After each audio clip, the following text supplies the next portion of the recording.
Edelweiss and CNBC-TV18 present Change India, what India needs. How can 100 new cities change India? That's the question we are asking this week on Change India. Hello, welcome to the show. I'm Senthil Shangalvarayan. One thing that is clear is that urbanization plays an important role in shaping national economic growth and development. But how do we go about making our cities and towns, those that exist and those that are planned, livable? Joining us today are from Delhi, Anup Mittal, Chairman and MD of the NBCC, or the National Buildings Construction Corporation Limited. In our studios here in Mumbai, we've got Anuj Puri, Chairman and Country Head, Jones Lang LaSalle Property Consultants. We've got Mr. P.S. Jayakumar, MD, Value Budget Housing Corporation, and Anil Kothuri, President, Retail and Finance at Edelweiss. Gentlemen, thank you so much for joining us. Before I get to the four of you, here are some views that we got from some other experts, just to kick this off. He talks about bringing back the special economic zone, but he doesn't talk about the tax relief which is needed to analogous to bring about the emphasis on special economic zone. Be in a position to mobilize sufficient money, and as the time progresses, there will be large number of takers for this type of instruments. Lot of benefit will be there on priority sector lending. See, today environment, it involves lot of cost. People are not understanding. I think a lot of tweaking has been done in the priority sector definition in this fashion, and the requirement of the priority sector lending, so what, and then accordingly agricultural lending will come down, and the banks will be benefited a lot. Well, clearly there is a great degree of coherence in all of these thoughts pulled together. So, you know, the allocations for infrastructure, the allocations for roads, the allocations for smart city, the cross-referencing in the NHB allocation for affordable housing, which sort of ties up with the smart city, which ties in with the new road infrastructure, you know, the exemption limit hike, and then the REITs. I think there's clearly a coherent story that is emerging. As we said, that obviously this is still the first major steps. It will still need to go to fruition. Okay, so there you have it. The government seems to have set out, at least in the budget and in its manifesto, the BJP manifesto, that urbanization, housing will be an important part of developing this country. But they announced 100 smart cities, and they want 100 cities by 2020. And in fact, we had a budget for it, an allotment in the budget for it, an allocation of about 7,000 odd crores. That's about 70 crores per city. Clearly, that's not going to be enough. So a lot of it is going to depend on private sector money coming in. What needs to be done to get that money in? Mr. Mittal, let me first come to you. Where is the money going to come from, Mr. Mittal, and how do you see this money coming into the sector? You see, there are three methods. One is, of course, government will give some money from their budgetary allocation. And second, these projects, these cities should be developed with the association of private sector. Maybe on PPP model, maybe, public sector companies, PSUs can also be involved. They have huge money. They have some surplus land bank also. So this will be a blended of all these four things. Mr. Jayakumar, we've heard rhetoric before. We've heard the UP had promised a slum-free India. Now we are talking about a government that's promising 100 new cities. Is this any different? Is this just rhetoric, or are you sensing that this is different? You've been in the sector for the last 4 or 5 years. You've had your problems developing affordable housing.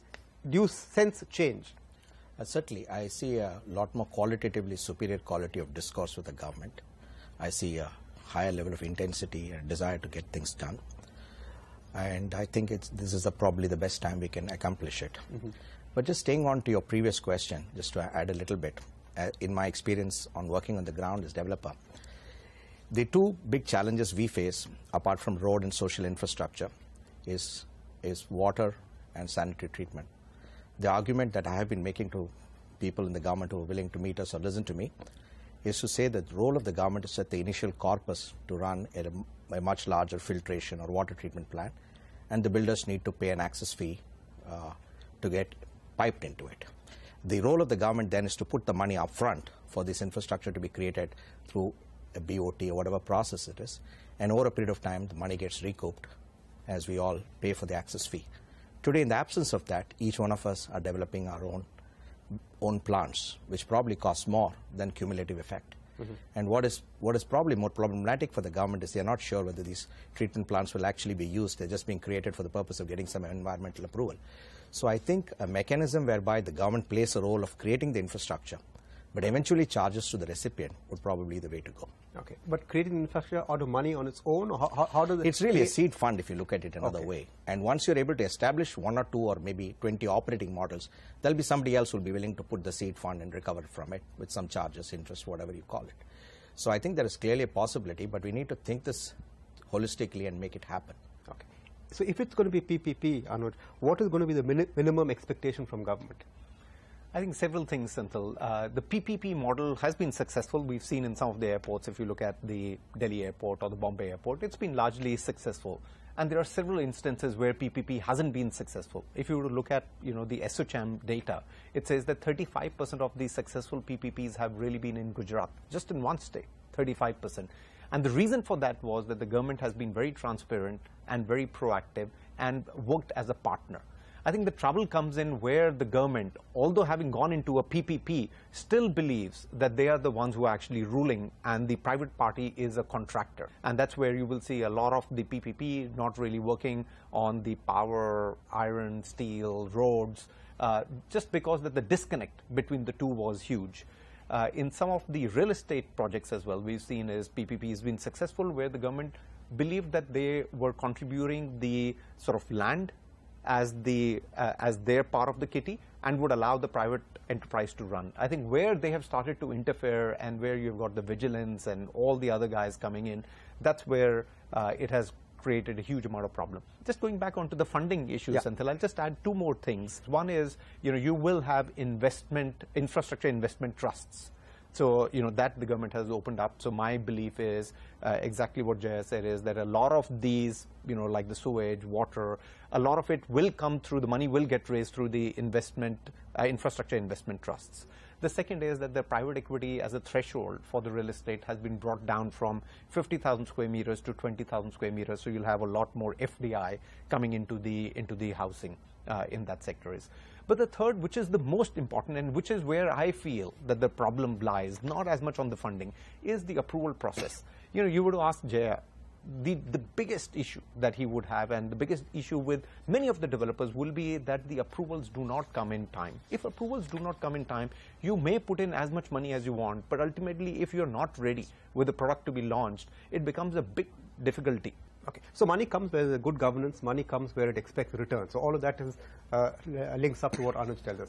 What, Anil, would you want to see from the government if it's real, to show that it said 100 smart cities, 100 cities, it may be 100, it may be 50, maybe 60, 100 is a nice catchy word, but what would show intent? I think the method of governing urban India needs to be overhauled entirely.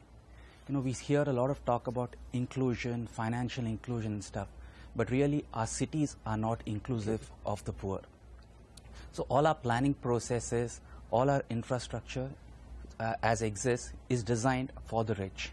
So much so that even if a poor person wants to buy a house at a certain price point, it's not available. So therefore, informality is the only solution, and informality implies illegality. So they get pushed to the fringes of the towns and cities, and therefore slums, and therefore poor infrastructure and so on. So therefore, what's required is an overhaul of the way we govern urban India and the way we need to include all sections of society in the planning process. Okay. So that is point one. Point number two is that there needs to be some overarching authority that looks at each city in India. It's a model, it's a template that's worked very well in cities across the world. And in India, we have different parts and different functions which report into different governing authorities. So therefore, in a city like Bombay or Delhi, there's no one in charge, which is why you're faced with a situation where a chief minister agitates for control on policing, for instance. So the municipal commissioner of Bombay is not in charge of transport for Bombay. The mayor of London is in charge of TfL, Transport for London. So what I'd like to see is to start with proper governance, which will beget financing and everything else. Everything else will follow suit. But I think this needs to be at the heart of it all. Again, let me just go back to the thing of 100. It need not be necessarily 100 new cities. It's more, how do we get 100 urban conglomerates that work well, that are governed well, that people in those conglomerates can live in those with dignity, whether they're poor or rich. What, to your mind, should the government do to show that its intent is serious? You see, first of all, infrastructure is major issue in all existing cities and, for that matter, all upcoming smart cities. We have to develop some kind of technology, and I don't agree with another panelist about the infrastructure, centralized infrastructure. You see, in Delhi we have redeveloped 2 colonies, more than 100-acre colony, where all infrastructure, including sewage treatment plant, solid waste treatment, and other things, we have decentralized. We have disconnected everything from the municipal corporation. Everything is being treated there only. Nothing is being transported from that part to some other place, 30 kilometer, 40 kilometer. So my view is that for new cities as well as in existing cities, we should look into this new technology, that we should decentralize our infrastructure, particularly treatment of liquid and solid waste. Second part was that clearances from the local bodies. It's a major issue, that clearances are not being given by local bodies. There are number of agencies and particularly for developers, this is a nightmare. There are 20, 30 agencies from which you have to take approvals. Even sometime one small constable will come and will say that this development will hurdle my traffic. Jacob, I think when you meant decentralization or centralization, I don't think you meant one large unit, but you meant centralization in the sense of... Yeah, I think we have to break this issue in 2 parts. One is that, we are seeing development of cities as a continuum. For example, I've been going in this road from Coimbatore to Ooty almost every year, but now I can't see any single open space. It's a continuum. So when you talk about 100 cities, it's probably a single location. The problem we have is that whether you treat water or whatever water you treat, you can put your own plant, but eventually you have to dispose what is left. You need pipes that go into a place. And the other concern people have is that many of the societies do not run actually the water treatment plant, and they end up dumping the waste back into the nearest river or nala. Okay, but I think those are all issues. The point is we need all of that. Developers should not be in the business of setting up all these things. There must be some sensible way of running this on a more organized basis. Okay, we'll continue this. Money, yes, it will come as long as you have governance. And for governance, we need a clear-cut definition of who does what, and clearances have to be easier. We'll come back after the break and discuss how do we make our cities more livable. We'll go out and talk to some common people on what they expect from the new cities after a short break. But stay right there, we'll be back. Edelweiss and CNBC-TV18 present Change India, What India Needs.